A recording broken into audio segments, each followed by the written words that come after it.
असदुद्दीन ओवैसी का बयान। मैं असदुद्दीन ओवैसी ऑल इंडिया मजलिस-ए-इत्तेहादुल मुस्लिमीन एमीन का अध्यक्ष और हैदराबाद से लोकसभा सांसद आप सभी के सामने आज फिर से अपनी बात रखने के लिए खड़ा हूँ। भारत हमारा प्यारा वतन एक ऐसा देश है जहाँ विविधता हमारी ताकत है और एकता हमारा गर्व। लेकिन आज मैं कुछ उन मुद्दों पर बात करना चाहता हूँ जो हमारे देश की एकता, समानता और न्याय के सिद्धांतों को चुनौती दे रहे हैं। मेरी बातें सिर्फ एक समुदाय तक सीमित नहीं हैं, बल्कि हर उस भारतीय के लिए हैं जो इस देश में न्याय, बराबरी और सम्मान की उम्मीद रखता है।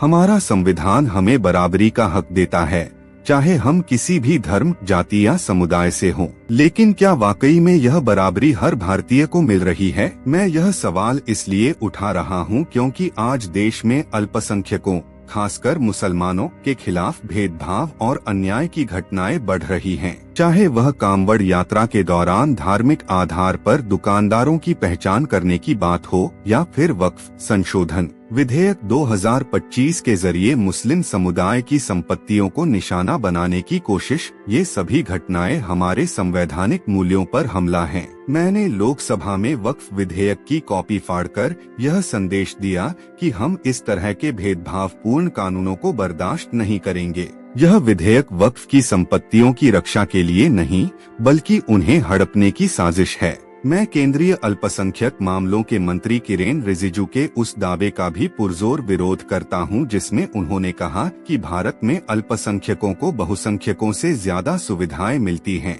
यह बयान न सिर्फ गलत है, बल्कि यह उस सच्चाई को छिपाने की कोशिश है कि मुसलमानों को जिहादी, रोहिंग्या या पाकिस्तानी जैसे अपमानजनक शब्दों से नवाजा जा रहा है। हमें न तो विशेष सुविधाएं चाहिए, न ही दया, हमें सिर्फ संवैधानिक न्याय चाहिए। हमारा देश आतंकवाद के खिलाफ एक लंबी लड़ाई लड़ रहा है। हाल ही में पहलगाम आतंकी हमले और ऑपरेशन सिंदूर के बाद मैंने साफ कहा कि पाकिस्तान आतंकवाद को बढ़ावा देने वाला एक असफल राष्ट्र है। भारत में 24 करोड़ से ज्यादा गर्व करने वाले मुसलमान रहते हैं और पाकिस्तान का यह दावा कि भारत और उसकी लड़ाई हिंदू मुस्लिम आधार पर है, पूरी तरह से झूठा है। मैंने सऊदी अरब और बहरीन में भारतीय प्रतिनिधिमंडल के हिस्से के रूप में यह बात स्पष्ट की कि हमारे देश के मुस्लिम विद्वान दुनिया में सर्वश्रेष्ठ हैं और हमारा देश आतंकवाद के खिलाफ जीरो टॉलरेंस की नीति पर चलता है। पाकिस्तान के प्रधानमंत्री शहबाज शरीफ और बिलावल भुट्टो के बयानों का जवाब देते हुए मैंने कहा कि उन्हें ऐसी बकवास बातें नहीं करनी चाहिए। हमारे पास ब्रह्मोस है और हम किसी भी बाहरी ताकत को अपनी जमीन पर हमारे लोगों को नुकसान पहुंचाने की इजाजत नहीं देंगे। मैंने वैश्विक मंचों पर यह भी मांग की कि द रेसिस्टेंस ग्रुप TRF जैसे आतंकी संगठनों को वैश्विक स्तर पर आतंकी संगठन घोषित किया जाए। बिहार में आगामी विधानसभा चुनावों से पहले मैंने चुनाव आयोग के विशेष गहन संशोधन सर के फैसले की कड़ी आलोचना की है।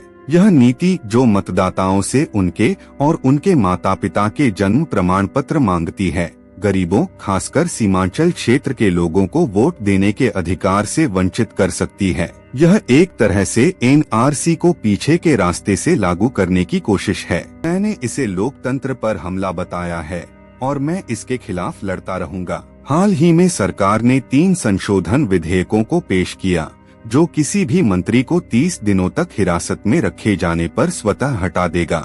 यह न सिर्फ शक्तियों के पृथक्करण के सिद्धांत पर हमला है, बल्कि यह भारत को एक पुलिस स्टेट में बदलने की कोशिश है।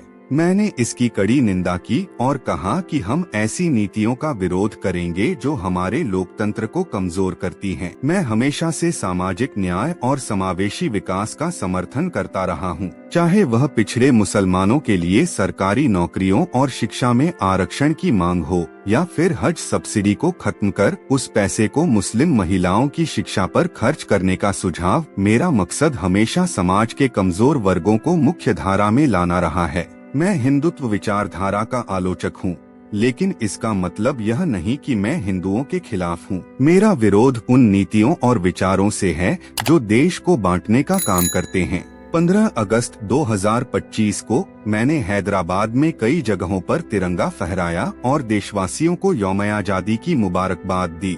मेरे लिए देशभक्ति का मतलब है इस देश की मिट्टी से प्यार, इसकी विविधता को गले लगाना और हर नागरिक के लिए न्याय की लड़ाई लड़ना।